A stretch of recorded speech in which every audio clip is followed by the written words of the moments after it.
background about my career, where I started and how I got going. What I'd like to dispel is myths that career is a linear function of progression. I actually started my career in the Merchant Navy. I joined my first ship when I was 18 years old. I then attended the Merchant Naval Academy.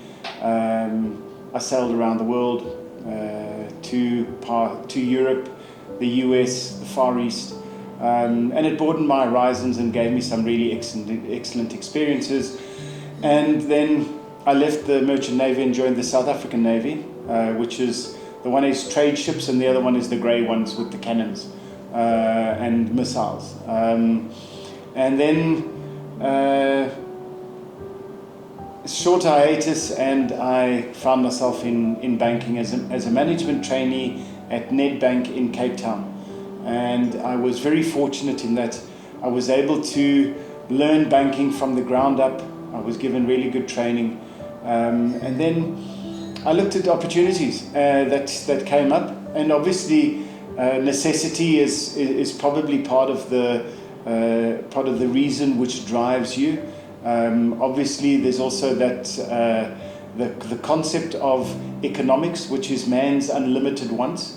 So whenever you get something, your marginal propensity to consume when you're in your junior years means that for every extra dollar you get or every franc you get, you spend it on consumption as opposed to buying houses and Ferraris.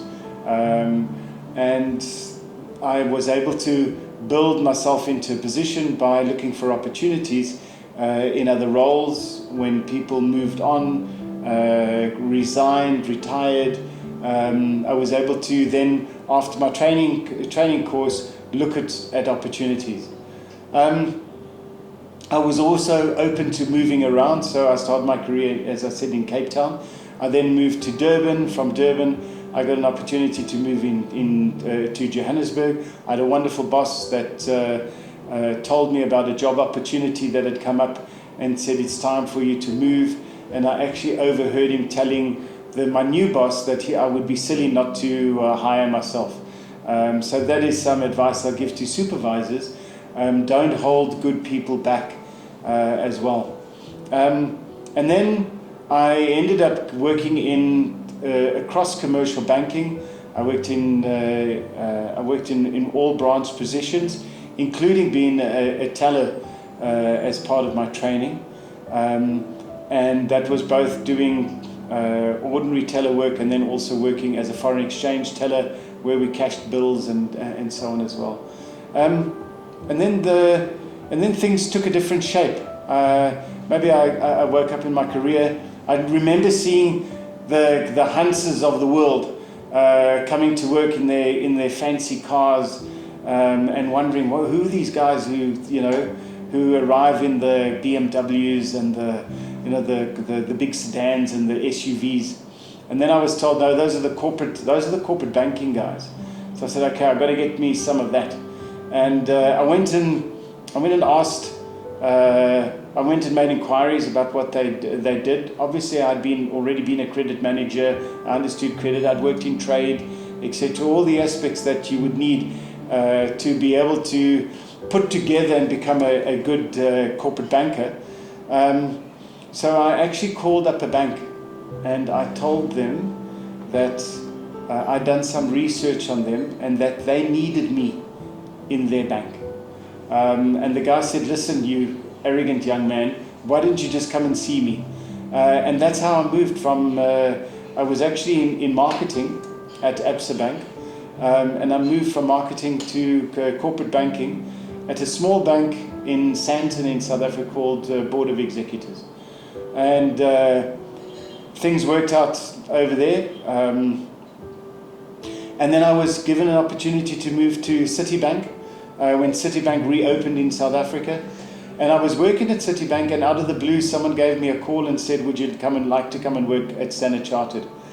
And I was so arrogant, I turned them down because I thought I was on top of my game, and they were just a representative office. A couple of months later, they said, okay, we don't have a job in Johannesburg anymore. We now have one in Uganda. and I said, thank you very much, let me go and have a look. I took a day off. I flew up. I'd actually just been promoted to a role back in the Cape, and we were, in fact, the day our furniture arrived at our house, that's the day I flew out to Uganda for my interview. And I never looked back. They offered me a role. I worked in Uganda. I then entered a competition because it was the right thing to do about supply chain finance that I was doing, and I got a flight to Singapore. When I arrived in Singapore, the person who put everything together had lined up interviews for me, which I didn't know. And before I knew it, I was sitting in a role running a $150 million transaction banking business in Indonesia. And then from Indonesia, I wanted to come back to Africa. I was in Zambia as head of corporate banking, and then from there I moved to East Africa, Kenya, as a managing director responsible for Eastern Africa and looking after corporate finance, as well as financial institutions and transaction banking. And then I got a call out of the blue from this really nice, tall chap who said, I've heard a bit about you, I know you're our banker, how'd you like to come and work in East Africa? I heard you were leaving. And the gentleman was Sarit, and I've never looked back. That was nearly 8 years ago. And a couple of months later, I was in Rwanda, and here I am. So as far as career goes, none of it has been linear, as I've mentioned before, and I state this maybe sometimes too often. The fact that I did jobs in inquiries. I did job as a teller. I worked in finance. I was responsible for paying the bills of the bank. I was responsible for reconciliations. I did trade. I did back office treasury and settled forward contracts, and I did thousands upon thousands of both import and export letters of credit, foreign bills for collection. I ticked back checks against a journal for a period of my life, a period I'd never like to repeat. It was like being in purgatory, but I did it, which gave me a good understanding of where I was, and I was given some good advice. Many phases of my career, including, and I'll go through this in some points on their own in a short while, but including, do well at what you are doing. It doesn't help to be sitting at 1 a.m. studying, because I'm not going to drive past your house, neither will Olivier or Aline or Norbert or Paul. They're not going to drive past your house at 1 o'clock in the morning and see you studying for your masters, but they will see what you do in the office, at your job, in the work that you are doing. That is something that I was advice that I was given, and then the fact that you need to take some risks, and you need to also create a little bit of a gap between. If you can join exactly the dots between where you are and where you want to be, then you maybe not being ambitious enough in a lot of circumstances. And then you have to find what you love. Not everybody wants to be the CEO. A good example is our COO. He was a CEO many years ago, and he said, "This is not for me. I don't want this job. I would rather be a really good person that will help deliver performance for an organization as opposed to be the CEO. I would rather make sure that I can support someone after having done the job." So not everything is for everybody, and not everybody wants to be take on that additional responsibility, the angst and anxiety of a senior role.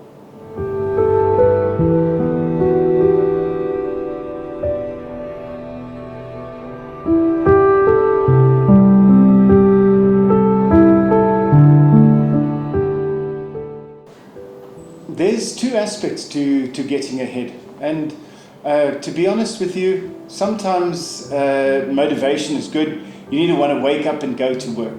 You need to want to get out of bed and know that you're going to go do something that you really enjoy and that perhaps you are good at, and that you are making a contribution. You are helping a person. You are changing a life. You are financing something that's important to someone. You're helping them educate a child. You need to feel that you have a purpose in life as opposed to just doing your role.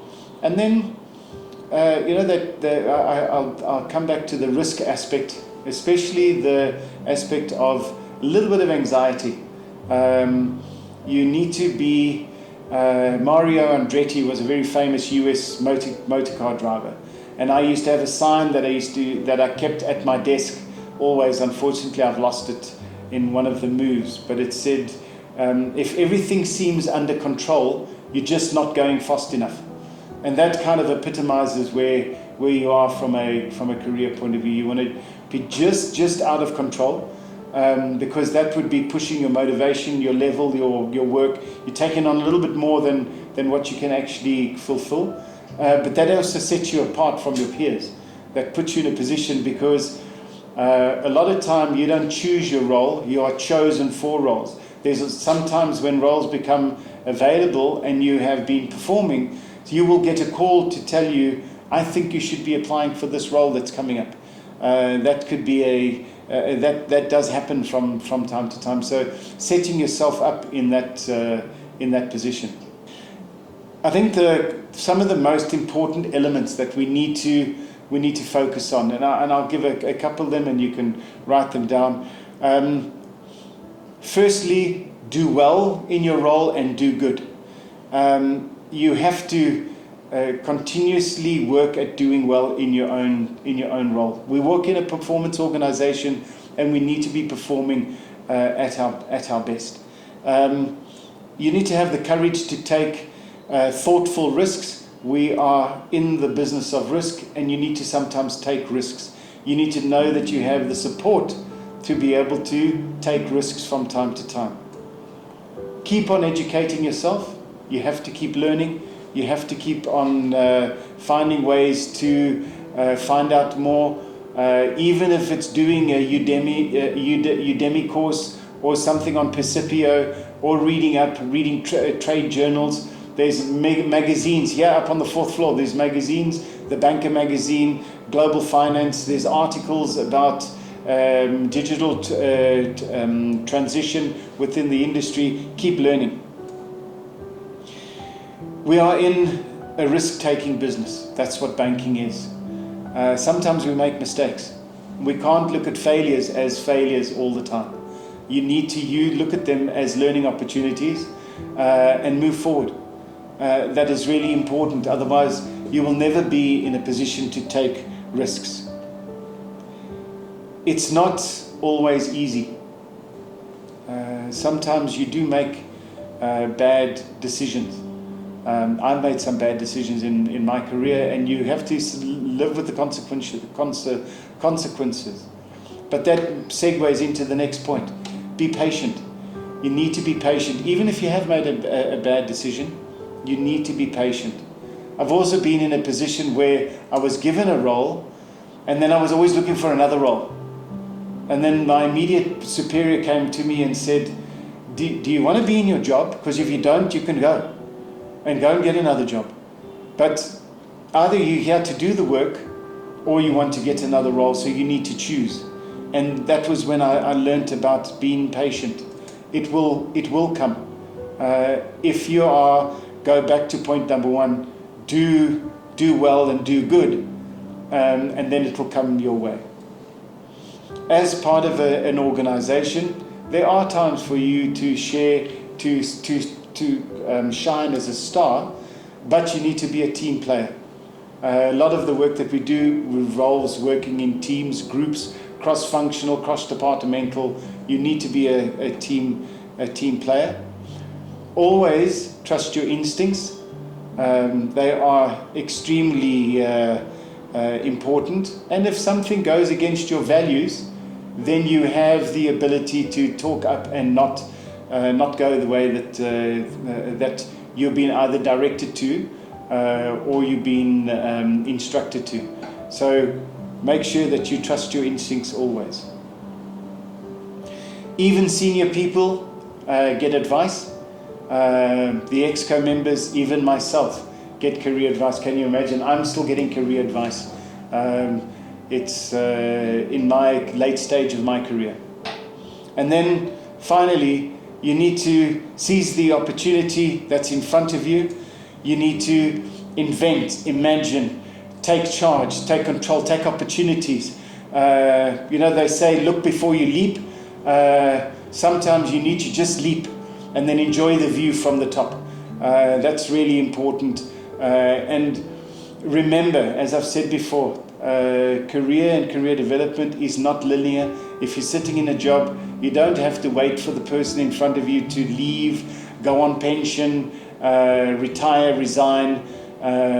You can actually look for other opportunities within the organization. Get yourself a broad band of experiences. There's a number of senior people that work in our bank with us at the moment that have done things from procurement to IT to HR management to finance, you name it. And they're working in a role that is not related to any of those that I've mentioned already. So that's important, to take the opportunities as they may come. And then the reiterating point number 6 that I mentioned was, be patient. It takes time. Sometimes you have to go with the flow, but don't be too patient, because then you might not seize on the right opportunities. So I thank you for this opportunity to talk to you and this opportunity to share some of my experiences.